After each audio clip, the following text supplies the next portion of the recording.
Welcome back to the channel. Today we're talking about Middle West Spirits Double Cask Collection Ported Pumpernickel Rye Whiskey, 5 years old.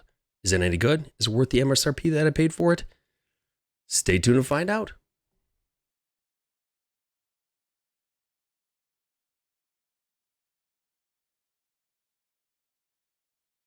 Thanks for coming back. Like I said, we're talking today about Middle West Spirits Double Cask Collection, the Ported Pumpernickel Rye Whiskey. Say that 5 times fast.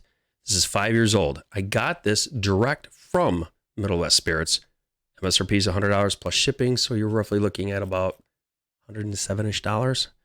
But I really liked the review I did on their wheat whiskey. I thought it was really great, so I ordered a bunch of stuff from them because you know what? They're 3 hours from me, like I said in the first video.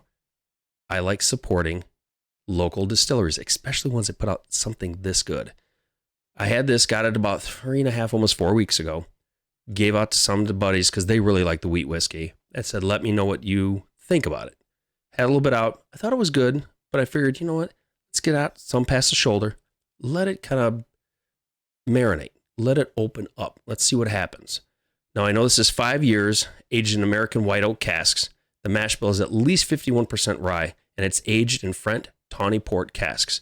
The back says, Middle West Ported Pumpernickel Rye is a full-bodied spirit aged 5 years. First in medium toasted American white oak barrels, then sun-soaked French Tawny Port Casks, where it develops soft notes of stone fruit, nutmeg, and spiced rice.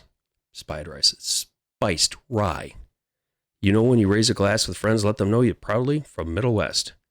Distilled from corn, rye, barley, and wheat. And on the front, it says that it's American white oak cask, double-barreled matured, aged 5 years, French Tawny Port Casks, handcrafted in the heart of the Ohio River Valley batch number 3. Like I said, I had a little bit out of it. Thought it was pretty good. Figured now it's time to do a new review. I'm really beginning to really dig their distillery. Got a little bit of bottle, got a little bit of history. Like I always say, what's that juice like inside? Let's get into the first nose. Unlike in most of mine, this has been out for roughly about 20-25 minutes now.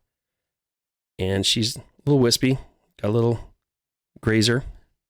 Let's get in that nose. Ooh, you get dark roasted, as Jason C. likes to say, pecans, butter pecan, pecans. You get a little bit of the, almost like a pumpernickel bread, but to me it's more like when you're making, my wife really likes to make a lot of breads, like sourdough bread, pumpernickel, and rye. When you really get into that, and after it's rested and you're ready to put it in, and you take a whiff, you get that light bit of pumpernickel. That's what that reminds me of. And it's weird, like I said in videos before, how your nose and your palate transports you to different times when you had tasted this or tasted that, like anise or leather, or it's kind of great how the brain works like that. Let's get in for a second one. Then I get like a lemon zest and a sarsaparilla, not a root beer, but old school sarsaparilla. If you've ever been to festivals and fairs where they have this big wagon out there and there's bees all over it, and you do like a fresh sarsaparilla in a tin mug, that's what that reminds me of. And then you get a little hint of mocha and some caramel. Got it in the nose. Let's get into the taste. See, that's really good. For being, I think this is 99.5 proof. The proofiness, it's not there, but you get a good amount of the rye spice, dried fruits, definitely a nutmeg, black walnut.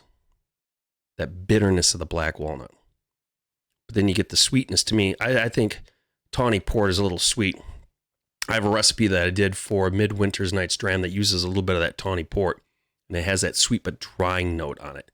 And that's what this reminds me of. It's actually a great sipper. Again, Kentucky Hugs right here kind of blossoms out. It's not really powering, not knocking you over, but it just definitely gives you a little warm feeling. Let's put it like that. This would be a little good. You put in a little brandy sifter, kind of sift it, or if you put in a little walking around on Halloween, a little couple shots there when you walk around with the kids.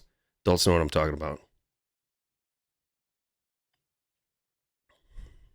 Yeah, there's a vanilla cream, almost like dried fruits, like an apricot note.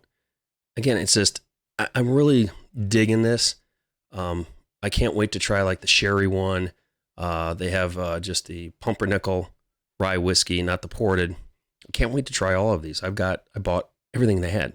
especially another wheat whiskey, since I gave that out to a lot of my friends. And that bottle went from this all the way to that, literally like a month. I was like, heck, I'm glad I ordered another one. They're not expensive. Try them out. Check them out. Again, Middle West Spirits Distillery out of Columbus, Ohio. They do really good stuff. Again, my name is Brian. This is the Average Whiskey Drinker channel. Like I always say, find a bottle, open a bottle, enjoy the bottle, because good whiskey, even from local, 3 hours close, distilleries, is always meant to be shared. Like, comment, have you had any Middle West? Have you had this one? You know, it's a little pricey for $100, but what'd you think? Subscribe. Let me know. Thank you so much for watching. I'll talk with you all soon.